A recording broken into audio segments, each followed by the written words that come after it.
ஒரு எலும்பை எடுத்து பெருமானாரும் கடிப்பார்கள், ஆயிஷாவும் கடிப்பார்கள். சேர்ந்து சாப்பிடுவதில் தான் சுவை இருக்கிறது நாயகமே என்று ஆயிஷா ரலியல்லாஹு ரிவாயத்தை செய்கிறார்கள். சஹாபாக்களும் சேர்ந்து சாப்பிடுவார்கள் என்ற வரலாற்றை பார்க்கிறோம். சாப்பிடுகிற பொழுது கூட ஒற்றுமையாக சாப்பிடுகிற பொழுது அதிலே சுவையை கண்டவர்கள். சாதாரணமாக நம்ம பார்க்கிறோம், நூலே கூட தனி நூலாக இருந்தால் அதில் எந்த பயனும் இல்லை, ஈஸியா அந்த நூலை அறுத்துடலாம். அதே வடமாக மாறுகிற பொழுது, தனி கம்பியாக இருக்கிற பொழுது அதற்கு வலுவில்லை. அதுவே சங்கிலியாக மாறுகிற பொழுது யானையை கட்டுவிடும். அந்த ஆற்றல் இருக்கிறது. இதை போன்று குடும்பத்திலேயும் சமூகத்திலேயும் நாம் ஒற்றுமையாக இருந்தால் நம்மை அசைப்பதற்கு உலகத்தில் ஆள் இல்லை. ஆனால் இன்றைக்கு குடும்பத்திலிருந்து ஒற்றுமை தவறி போய் கிடக்கிறது. ஆனால் சஹாபாக்கள் எப்படி இருந்தார்கள் தெரியுமா? வேற்றுமையில் ஒற்றுமை கண்டார்கள். ஒருத்தருக்கு இன்னொருத்தருக்கு பிடிக்கலண்டா கூட ஒற்றுமை. சிஃபீன் போர்க்களம், முஆவியா ரலியல்லாஹு ஒரு அணி, அலி ரலியல்லாஹு தஆலா ஒரு அணி, இரண்டு அணியாக போர்க்களத்திலே நிற்கிறார்கள். இதை பயன்படுத்திய, இதை நான் அதற்கு மட்டும் சொல்லவில்லை, இன்றைக்கு உலகத்திற்கே பாடமாக சொல்லுவேன். இரண்டு இஸ்லாமிய அணிகள் பிளவுபட்டு இருப்பதை பார்த்த ரோம் நாட்டு மன்னன் எழுதினான் கடிதம். முஆவியா, நீ அனுமதி கொடுத்தால் என் படைகளை உனக்கு அனுப்புகிறேன், என் படையையும் இணைத்துக் கொண்டு அலியோடு மோது, அலியோடு மோது, வெற்றி வாகை உனக்கு உண்டு என்று கடிதம் எழுதுகிற பொழுது முஆவியா ரலியல்லாஹு எழுதிய கடிதம் என்ன தெரியுமா? யா கிலாபே ரோம், ரோம் நாட்டு நாய்களே ஜாக்கிரதை என்றார்கள். இது எனக்கும் அலிக்கும் உள்ள தனிப்பட்ட பிரச்சனை. உங்களை எதிர்த்து அலி போரிட நேர்ந்தால் அலி ரலியல்லாஹுவின் வரிசையில் முதல் ஆளாக, முதல் சிப்பந்தியாக நான் இருப்பேன் என்றார்கள். அன்பிற்குரியவர்களே, இதுவல்லவா வீரம், இதுவல்லவா ஒற்றுமைக்கான அடையாளம்.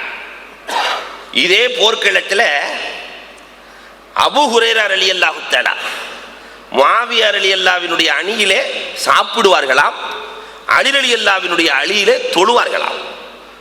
ரெண்டு பேரும் எதிரெதிராக இருந்து போர் செய்கிறார்கள். ஒரு அணியிலே சாப்பிடுகிறார்கள், ஒரு அணியிலே தொழுகிறார்கள். முஆவியா ரலியல்லாஹு அழைச்சி கேட்டாங்களா, இது என்னங்க அநியாயமா இருக்குது? ஒரு அணியில சாப்பிடுறீங்க, எங்கேயாவது ஒரு பக்கம் இருங்க, ஒன்னு என்னோடு இருங்கள் அல்லது அலியோடு இருங்கள், இங்கு சாப்பிடுகிறீர்கள் அங்கு தொழுகிறீர்களே என்கிற பொழுது அபூ ஹுரைரா ரலியல்லாஹு சொன்னாங்களா, இங்கு சாப்பாடு நல்லா இருக்கு, அங்க தொழுக நல்லா இருக்கு. இப்போ போர்க்களத்திலே கூட வேறுபட்டு இருக்கிற பொழுது கூட உள்ளத்தால் ஒன்றுபட்டு இருந்தார்கள். இதுதான் இஸ்லாமிய பண்பாடு. இப்ப வேற்றுமையில் ஒற்றுமை. ஆனால் இன்றைக்கு அது இருக்கிறதா? ஒற்றுமையில் வேற்றுமை. ஒரு குடும்பத்திலே ரெண்டு பிரிவுகள், ஒரு ஊரிலே பல பிரிவுகள். நாம் சாதிக்க வேண்டிய பிரச்சனைகள் உலகத்தில் ஏராளம் உண்டு. இழந்த ஒற்றுமையை மீண்டும் பெறுவதற்கு என்ன செய்ய வேண்டும்? இழந்து போன ஒற்றுமை, கல்வியிலே இழந்தோம், பொருளாதாரத்திலே இழந்தோம், அரசியலை இழந்தோம். 800 ஆண்டுகள் ஆட்சி செய்த சமுதாயம், 800 ஆண்டுகள் ஆட்சி செய்த சமுதாயம் இன்றைக்கு அட்ரஸ் இல்லாமல் போய்விட்டதே. நம்ம தமிழகத்தினுடைய நிலை எப்படி இருக்கிறது? தனித்தனியா பிரிச்சுட்டான். பெண்கள் வார்டு, எங்கெல்லாம் முஸ்லிம்கள் அதிகமாக இருக்கிறார்களோ அங்கு முஸ்லிம்கள் நிற்கக்கூடாது என்பதற்காகவே பெண்கள் வார்டுகளை போடப்பட்டதே. நாம் என்ன செய்ய போகிறோம்? சச்சார் அறிக்கை, கல்வியிலே இந்த சமுதாயம் பின்தங்கி இருக்கிறது. சொன்னதற்கு பிறகும் அந்த அக்கறை வந்ததா? நம்ம சமுதாயம் எப்படின்னா பேசும், அதுக்கப்புறம் போயிடும், அதோட அவ்வளவுதான். அந்த நேரத்தில் ஜோஸ், அதுக்கப்புறம் ஹோஷ் தான். அந்த துணிவோடு இருந்து செயல்படுகிற பண்பாடு நம் சமுதாயத்திற்கு ரொம்ப குறைவு. முல்லா நசீர் இதனுடைய வரலாறு சொல்லுவாங்க. கறி வாங்கிட்டு போனாராம், ஆனா சமைக்க தெரியாது. ஒரு புஸ்தகத்தை வாங்கிட்டு போயிட்டார். புக்கு என் கையில இருக்குன்னாராம். அது எப்படி சமைச்சிரும் பார்த்தலாம், எப்படி சமைச்சிரும் பார்த்தலாம். புக்கு என்கிட்ட இருக்கு. இதை போன்றுதான் சச்சார் அறிக்கைகள் எல்லாம் நமக்கு சொல்லி காட்டுகிறது. உலகமே பேசிக் கொண்டிருக்கிறது, இஸ்லாமியர்கள் கல்வியிலே பின்தங்கி இருக்கிறார்கள், பின்தங்கி இருக்கிறார்கள், பின்தங்கி இருக்கிறார்கள். ஆனால் இந்த சமுதாயம் அதற்கு பிறகு எத்தனை கல்லூரிகளை ஏற்படுத்தி இருக்கிறது. உலக பொருளாதார நிபுணர்கள் என்று ஒரு பட்டியல் போட்டால், உலக பொருளாதார நிபுணர்கள் என்று ஒரு பட்டியல் போட்டால் அதில் ஒருவர் கூட இஸ்லாமிய இல்லை. 100 பேர்களை எழுதுனா உலக பொருளாதார, இன்னைக்கு உலகத்தையே ஒரு 100 பேர் தான் ஆட்டி படைக்கிறான். உலக பொருளாதாரம் இப்படித்தான் மாறி போயிருக்கிறது. ஒருவன் கூட முஸ்லிம் இல்லை. காரணம், நம்ம கல்லா பொட்டின்னு ஒண்ணு வச்சிருக்கிறோம். கடைக்கு கல்லாமலேயே பொட்டி, அதான் கல்லா பொட்டி. கற்காமலே கொண்டு போய் உட்கார வச்சிடறான்ல. அன்புக்குரியவர்களை எண்ணி பார்க்க கடமைப்பட்டிருக்கிறோம். இந்த இழந்து போன உரிமைகளை பெற வேண்டுமானால் இனி மீண்டும் நாம் என்ன செய்ய வேண்டும்? மார்க்கம் அதைத்தான் சொல்லிக் கொடுக்கிறது. முதலாவதாக ஐயத்துருக்க ஹுக்கூக்கா, ஒருவர் தன்னுடைய சகோதரருக்காக ஹக்குகளை விட்டு கொடுக்க வேண்டும். நீ சிறந்தவனா நான் சிறந்தவனா, எல்லாமே தலைவனா இருக்கணும்னு நினைக்கிற சமுதாயம் ஒண்ணு இருக்குன்னாக்கா நம்ம சமுதாயம் தான். யாருக்காகவும் விட்டு கொடுக்க தயாராக இல்லை. ஆனால் சஹாபாக்கள் எப்படி வாழ்ந்தார்கள்? வரலாறுகளை கொஞ்சம் புரட்டினால் ரொம்ப அற்புதமான நிகழ்வுகளை வரலாற்றிலே பார்க்க முடியும். பெருமானாரின் காலத்திற்கு பிறகு அபூபக்கர் சித்தீக் ரலியல்லாஹு இடத்திலே ஒருவர் வந்து, அபூபக்கர் அவர்களே, சஹாபாக்களிலேயே சிறந்தவர் யார்னு கேட்டாங்களாம். அபூபக்கர் ரலியல்லாஹு தஆலா நான் தான் சொல்லல. இன்னைக்கு நம்ம தமிழ்நாட்டில் போய் அம்மாட்ட போய் கேளுங்க, சிறந்தவங்க யாரு? அந்த அம்மா நான் தான், அவரு நான் தான் பாரு ஐயா. அம்மாவும் ஐயாவும் நான்மாங்க. ஆனால் அபூபக்கர் ரலியல்லாஹு தஆலா இடத்திலே போய் உண்மையிலேயே அவர்கள் சிறந்தவர்கள், அவர்களிடத்திலே சென்று சஹாபாக்களில் உயர்ந்தவர்கள் யார் என்று ஒரு சஹாபி கேட்க உமர் என்றார்களாம். நான் உறுதியா இல்ல, உமர். மத்தலாயில் ஆதாரம் இருக்கிறதா? 50 ஆதாரம் சொல்லட்டுமா என்று 50 ஆதாரங்களை சொல்கிறார்கள். உமர் தான் சிறந்தவர் என்பதற்கு. ஜிப்ராயில் அலைஹிஸ்ஸலாத்தை நேரடியாக பார்த்தவர்கள் 4 சஹாபாக்கள். அந்த 4 பேரில் ஒருவர் உமர். இந்த அபூபக்கர் இல்லை. நான் காலமுள்ள ஜிப்ராயில் அலைஹிஸ்ஸலாத்தை நேரா பார்க்க முடியல. உமர் ஜிப்ராயிலை நேரடியாக பார்த்தவர். இரண்டாவதாக, நான் இஸ்லாத்திலே இணைகிற பொழுது இஸ்லாத்திற்கு வலு சேரவில்லை. அதே உமர் இணைகிற பொழுது இஸ்லாம் பகிரங்கமானது. நாங்கெல்லாம் ரகசியமா தான் தொழுதுட்டு இருக்கோம். உமர் வருகிற பொழுது இஸ்லாம் பகிரங்கமானது. இஸ்லாத்தை பகிரங்கப்படுத்திய இந்த உமர் தான் சிறந்தவர். இது மட்டுமா? 21 வசனங்கள் உமருக்கு தோதுவாகத்தான் இறங்கியதே தவிர இந்த அபூபக்கருக்கு தோதுவாக இறங்கவில்லை. மதுவை ஹராமாக்கப்பட வேண்டும் என்று நினைத்தார்கள், மது கூடாது என்று நினைத்தார்கள். அல்லாஹ் வசனத்தை இறக்கினார், உமருக்காக கிடைத்த வசனம். ஆனா இன்னைக்கு நம்ம இளைஞர்களுடைய நிலை எப்படி இருக்கிறது? முதல்லனா 20 வயசுக்கு மேல குடித்தார்கள் என்ற நிலை மாறி இன்றைக்கு 16 வயது இளைஞர்கள் குடிப்பழக்கத்திலே மாட்டி இருக்கிறார்கள். அதுல சேலத்திலே ஒரு இளைஞன் ரொம்ப அழகான கட்டுரை எழுதியிருந்தான். அவனுக்கு பாஸ் மார்க் எடுத்து டாஸ்மாகிலே வேலை கிடைக்கிறது. அவன் தண்ணி வித்துட்டு இருக்கிறான். இந்த தண்ணியை கொண்டு போய் போடுவான், மினரல் வாட்டர். அவன் அழகாக கடிதம் எழுதியிருந்தான், ஒரு கவிதை எழுதியிருந்தான். பாஸ் மார்க் எடுத்து டாஸ்மார்க்கிலே வேலை கிடைத்து அடிக்கிற தண்ணீரை விட்டு பிழைப்பதை விட குடிக்கிற தண்ணீரை விட்டு பிழைப்பது மேல், அதை நான் செய்கிறேன் என்றார். இன்றைக்கு எத்தனை இளைஞர்கள் அப்படி உண்டு? எண்ணி பார்க்கிறோம். ஹோட்டலுக்கு நல்லா போய் குடிச்சிட்டு போய் உட்காந்து சிக்கன் மட்டன் எல்லாம் ஆர்டர் பண்ணிட்டு, சிக்கன் மட்டன்லாம் வரும்போது ஹலால் ஹே ஹராம் ஹே, இவன் இருக்கிறதே ஹலாலா ஹராமான்னு தெரியல, ஏ ஹலால் ஹே ஹராம் ஹே. இதுதான் நம்முடைய நிலை. ஆனால் உமர் ரலியல்லாஹு தஆலாவால் மது ஹராமாக்கப்பட்டது. உமர் ரலியல்லாஹு சொன்னார்கள், நபியே நாயகமே, மக்காமே இப்ராஹிமிலே தொழுதால் நன்றாக இருக்குமே. இத்தகது மக்காம இப்ராஹிம் முஸல்லா, அல்லாஹ் ஜல்ல ஷானஹு தஆலா மக்காமே இப்ராஹிமை தொழுமிடமாக நீங்கள் ஆக்கிக் கொள்ளுங்கள் என்று அல்லாஹ் கட்டளையிடுகிறார். பெண்களுக்கு பர்தா இருந்தால் நன்றாக இருக்குமே என்று பெருமானாரிடத்திலே சொல்ல பர்தாவின் வசனங்கள் இறங்குகிறது. பெருமானார் வசனத்தை ஓத ஓத வல்லாஹு அஹ்ஸனுல் காலிகீன் என்று உமர் ரலியல்லாஹு முடித்தார்கள். ஜிப்ராயில் அலைஹிஸ்ஸலாம் அதே வார்த்தையை கொண்டு முடிக்கிறார்கள். உமர் ரலியல்லாஹு என்ன நினைக்கிறார்களோ அதை சொல்லுகிறார்கள்.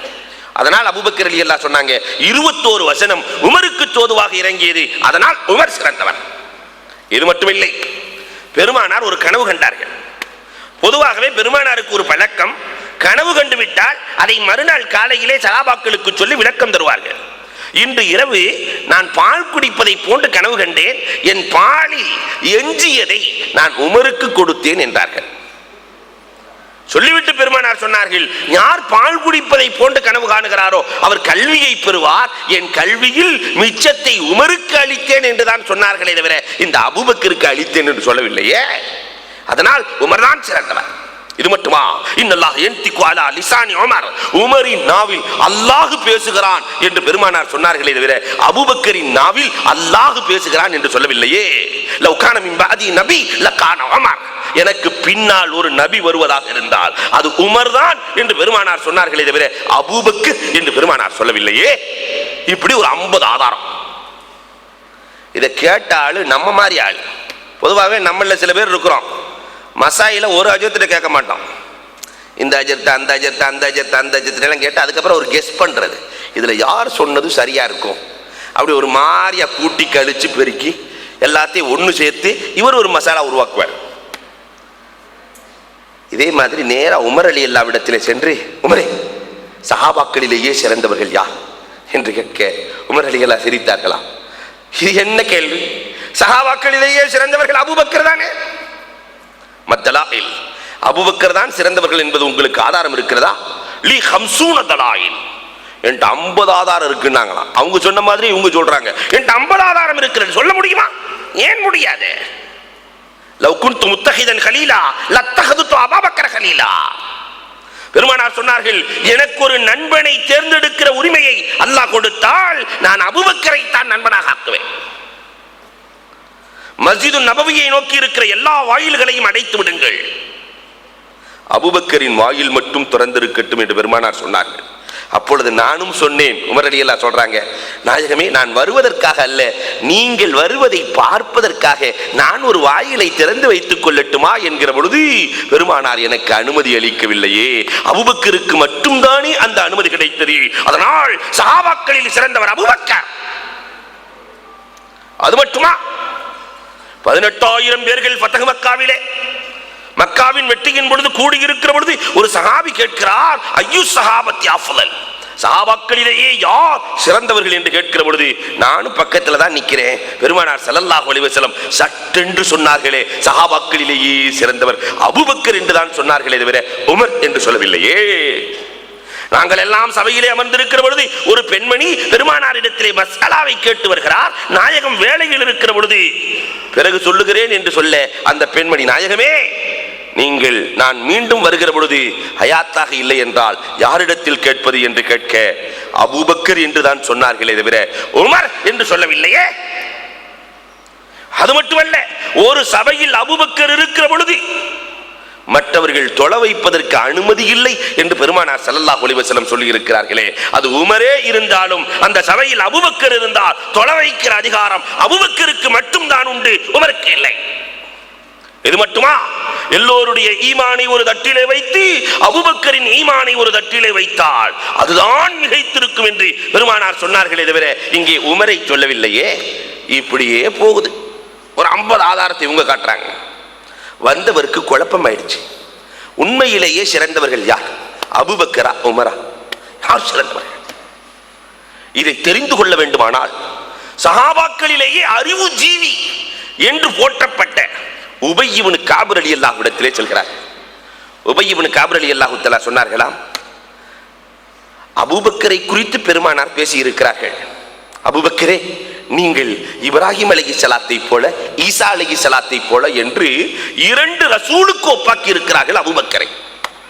உமரை குறித்தும் பெருமானார் பேசி இருக்கிறார்கள். உமரே, நீங்கள் நூஹ் அலைஹிஸ்ஸலாத்தை போல மூசா அலைஹிஸ்ஸலாத்தை போல என்று 2 ரசூலுக்கு ஒப்பாக்கி இருக்கிறார்கள். அபூபக்கர் 2 ரசூலுக்கு ஒப்பு, உமர் 2 ரசூலுக்கு ஒப்பு. வந்தவருக்கு என்ன கொஞ்சம் குழப்பம் அதிகமாகிறது. ஆட்டம் டிராவுல போய் முடியுதே.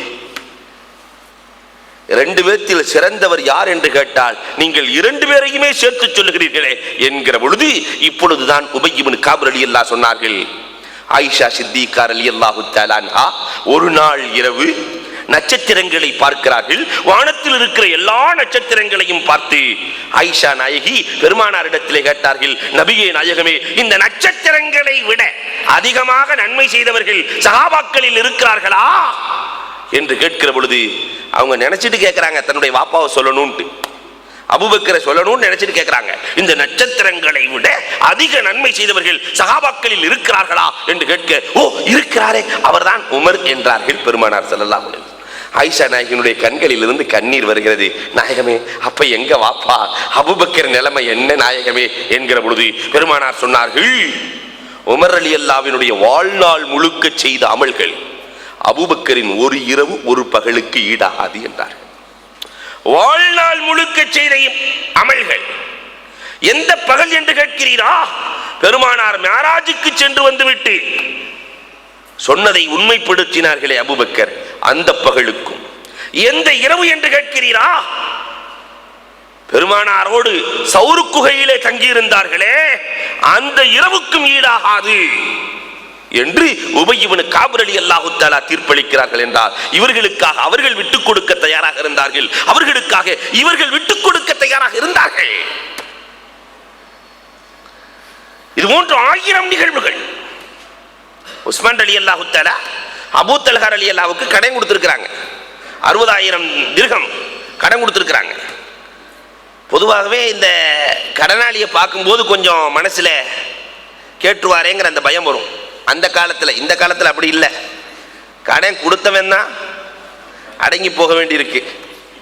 ஒருத்தர் கடை வாங்கினானா 15000 ரூபாய்க்கு காலில் விழுந்து கடை வாங்கினானா, 15000 ரூபாய்க்கு.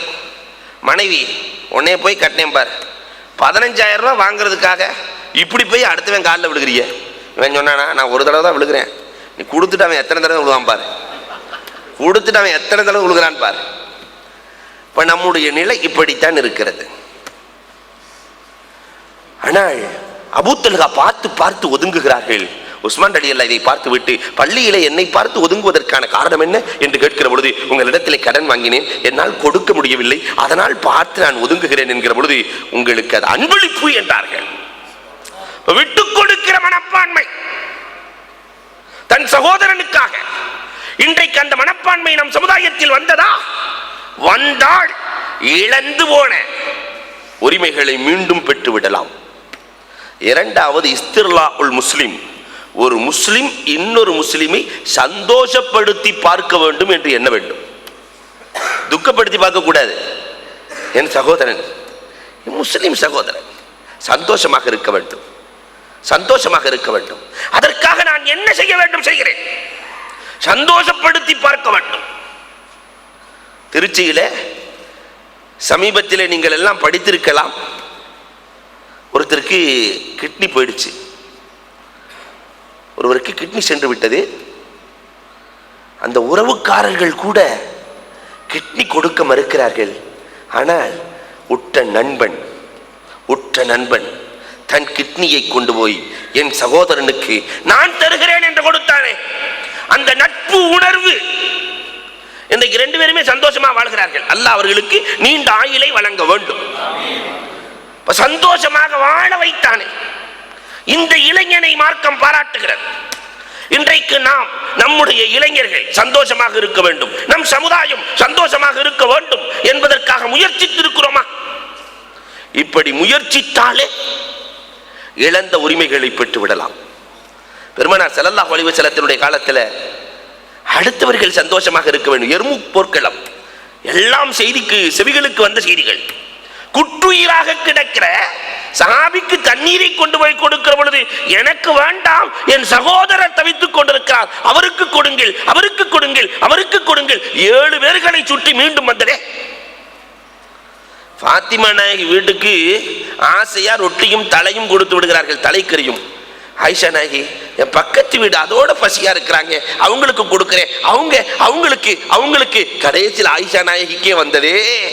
அடுத்தவர்களை சந்தோஷப்படுத்தி பார்க்க வேண்டும் என்ற உணர்வு நம் சமுதாயத்திற்கு வந்துவிட்டால், இந்த சமுதாயம் இழந்து போன உரிமைகளை மீண்டும் பெற்றுவிடும் என்பதிலே சந்தேகமே கிடையாது. மூன்றாவதாக, நம்ம சமுதாயம் இழந்த உரிமைகளை பெற வேண்டுமானால் எல்லோரும் ஒன்று சேர்ந்து பாவம் செய்ய மாட்டோம் என்ற அறுதிமானத்தை எடுக்க வேண்டும். ஒரு மனிதன் பாவம் செய்கிற பொழுது அல்லாஹ் குர்ஆனிலே சொல்கிறான், நெருக்கடியான வாழ்க்கையை கொடுத்து விடுவேன் என்கிறான் அல்லாஹ். பாவங்கள் நெருக்கடியை ஏற்படுத்திவிடும். இன்றைக்கு பாவம் இல்லாத குடும்பமே இல்லை என்று சொல்லுகிற அளவிற்கு மாறி போனதே எண்ணி பார்க்கிறோம். பாவமாகவே நினைக்கிறது இல்லை. ஆசிரியரை எதிர்த்து பேசுறது பாவங்கிறதே இன்னைக்கு யாருமே நினைக்கிறது இல்லை. சாதாரணமாக குறை சொல்றான். இந்த 8ஆவதுல தான் லேப் ஆரம்பமாகும். லேபில் மாணவர்களை வச்சு ஆசிரியர் தம்பி பாடுறா என்று 2 ஜாடியை வச்சு, ஒரு ஜாடியில் மதுவை ஊற்றி, இன்னொரு ஜாடியில் தண்ணியை ஊற்றி, கொஞ்சம் புழுவை மதுவில் போடுறாரு, செத்து போச்சு, தண்ணியில் போடுறாரு, நீந்திக்கிட்டு இருக்கு, இதிலிருந்து என்னடா தெரியுது என்று கேட்க ஒரு மாணவன் சட்டுன்னு பதில் சொன்னானே, மதுவை குடித்தால் வயிற்றில் இருக்கிற புழுக்கள் எல்லாம் செத்து விடும் என்று தெரிகிறது. அப்போ ஆசிரியரை எப்படி மதிக்கிறான்? 9ஆவதுக்கு போயிட்டே வண்ணான் கழுதையை கடுமையாக அடித்தான். வண்ணான் இடத்திலிருந்து நான் கழுதையை காப்பாற்றினேன். இதிலிருந்து என்னப்பா தெரிகிறது? சகோதர பாசம் சார்ந்தான். வண்ணான சகோதர பாசமா? அன்புக்குரியவர்களே, சரி இவன் தான் நாசமா போயிட்டான். 10ஆவதுக்காவது போய் படம் வரைய சொல்லலாம். டிராயிங் வரடா அப்பா, மாடு புல்ல திங்கிற மாதிரி டிராயிங் வரடா என்று சொல்ல எல்லோரும் டிராயிங் வரைகிறார்கள். மாடு புல்லை தின்பதை போன்று வரைகிறார்கள். ஒருத்தன் வெறும் மாட்டை வரைஞ்சிருந்தா புல்ல காணும். டே என்னடா? இல்லை மாடு புல்லை சாப்பிட்டு சாருன்ட்டான். மாடு தான் புல்லை சாப்பிட்டுச்சுல, எங்கே புல் இருக்கும்? இதை பார்த்துக்கிட்டே இருந்தேன். இன்னொருத்தன் வெறும் பேப்பரை கொடுத்துட்டான். டே மாடே, அவனாவது மாடு வரைஞ்சான், நீ வெறும் பேப்பரை கொடுக்குறிய, சாப்பிட்டுட்டு போயிடுச்சு சாருன்ட்டான். சாப்பிட்டுட்டு போயிடுச்சு, பிறகு எங்கே இருக்க போகுது? இப்படி ஆசிரியர்களையே கிண்டல் அடிக்கிற, அதை பாவம் என்றே கருதாத, உணராத ஒரு சமுதாயம் இன்றைக்கு உருவாக்கி வருகிறார்கள். பாவத்திலிருந்து தவிர்த்து கொள்ள வேண்டும் என்று யார் நினைக்கிறார்களோ அந்த சமுதாயத்திலே ஒற்றுமை நிலவும். 4ஆவதாக பெருமானார் ஒற்றுமைக்கான பெரிய வடக்கயிறாக இந்த சமுதாயத்திற்கு சொல்லிக் கொடுத்தது என்ன தெரியுமா? வடக்கயிறு முஹப்பத்துல்லாஹி வ ரசூலி, அல்லாஹ் ரசூலின் மீது பாசம் வர வேண்டும். அவர்கள் என்ன சொன்னார்களோ அதை கேட்டு நடக்க வேண்டும் என்ற உணர்வு வர வேண்டும். இன்றைக்கு அந்த உணர்வே இல்லையே. அல்லாஹ் ரசூல் சொன்னாங்களா, அதை கேட்கணும், நடக்கணும். ஏவியது நீங்க சாதாரணமா ஒரு பட்டியல் போட்டு பாருங்களேன். அல்லாஹ் ஏவிய விஷயங்கள், அல்லாஹ் தடுத்த விஷயங்கள். அல்லாஹ் தடுத்ததை ஃபுல்லா செஞ்சுக்கிட்டு இருப்பான், அல்லாஹ் ஏவியதை ஃபுல்லா விட்டுருவான். இதுதான் நம்ம சமுதாயம்.